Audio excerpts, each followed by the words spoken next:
Welcome to Good Finds, a podcast about finding good in the world and learning more about the work of Goodwill. I'm your host, Brent Watkins, Marketing Director at Goodwill of the Heartland, and today we're proud to announce that this is the first episode of our new podcast. Whether you're an avid thrifter, participant in one of our job training programs, or you work for Goodwill, we hope each episode will provide you with interesting and useful information.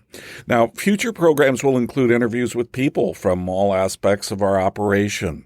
For example, we'll be talking to our store team members who will share about the amazing things you'll find in our stores and how you can fashionably refresh your wardrobe for a fraction of the price of buying new. We'll talk to members of our team that work on our sustainability mission and what we do to recycle the things that can't be sold in our stores so that those items don't make it into area landfills. You'll hear from our employment specialists about how our programs help people get the training they need to find work and advance their careers. So to sum it up, we'll try to make this as entertaining and informative a podcast that'll make you glad you subscribe. Now, for this introductory episode, I thought the best way to kick things off would be to begin at, well, the beginning and talk about the history of Goodwill. Our Goodwill Industries give work to the poor in an atmosphere of goodwill and after a careful study of their needs. These were the words of Reverend Helms that he spoke nearly a century ago as he described the purpose of Goodwill.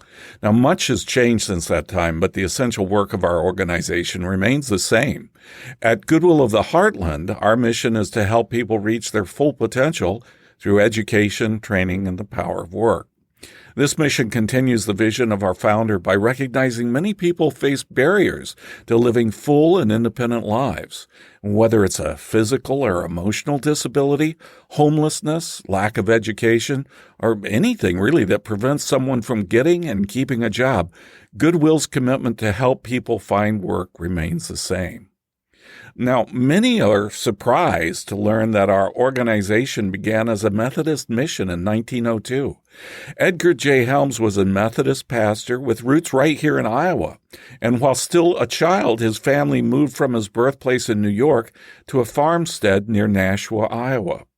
Later, he received his undergraduate degree in philosophy from Cornell College in Mount Vernon, Iowa, and moved to Massachusetts, where he received his Master of Divinity from Boston University School of Theology. It was in Boston that he was called to minister at Morgan Chapel in Boston's poverty-stricken South Side. There, he worked with marginalized individuals that traditional businesses were unwilling to hire.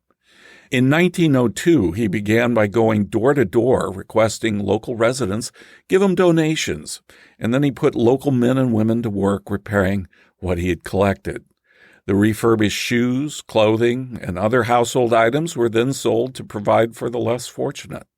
This model became Goodwill's first thrift stores, as described by Reverend Helms in an early radio interview. Its customers, for the most part, buy in Goodwill stores because they cannot pay the prices prevailing in other stores. It exists for service and not for profit. Unlike ordinary business, it gives primary attention to the human. It takes the inefficient who are discarded by business and not wanted by the church. 120 years later, Goodwill still operates as a nonprofit, with every member organization functioning as a locally owned and operated social enterprise. Here at Goodwill of the Heartland, 88 cents of every dollar earned in our stores goes directly back to funding job training programs. Not only do our stores still offer an exceptionally affordable place to shop, but we partner with other area human service agencies to provide credit vouchers to those in need, so they can shop for clothing in our stores free of charge. Edgar J. Helms believed ending the cycle of poverty could be achieved through helping those in need become self-sufficient. Goodwill Industries International, as well as Goodwill member organizations, continue this belief in the power and dignity of work. So now that you have some sense of our history, I'd like to talk to you about what makes us unique at Goodwill of the Heartland. Now, people generally think of Goodwill as a single organization that runs thrift stores across the globe. And while we do have a national organization known as Goodwill Industries International, it doesn't actually own any thrift stores or directly provide any job training programs. It merely exists as a resource to member organizations. Each member organization, like Goodwill of the Heartland, is responsible for funding their job training programs. While all Goodwill members operate thrift stores, those stores can look and feel very different depending on what part of the country you're in. We have a saying that if you've seen one Goodwill store, you've seen, one Goodwill store. We're not like a Target or Walmart, where all the stores look and function basically the same. This local ownership's what makes us unique as an organization. Now, there's a lot of false information that has been circulated online for decades about Goodwill being owned by a greedy CEO that makes billions of dollars a year, and of course that simply isn't true. What Goodwill International is responsible for is defining the territory for each member organization. For example, we used to serve only Southeast Iowa, but then the opportunity came to expand into the Quad Cities and farther east into a small portion of central Illinois. We were formerly called Goodwill Industries of Southeast Iowa, but changed our name to Goodwill of the Heartland once our territory expanded into Illinois. And here's another bit of trivia about our history at Goodwill of the Heartland. Did you know that in the 1980s through the 1990s, we used to fund our mission by sorting and processing bottles and cans? We did.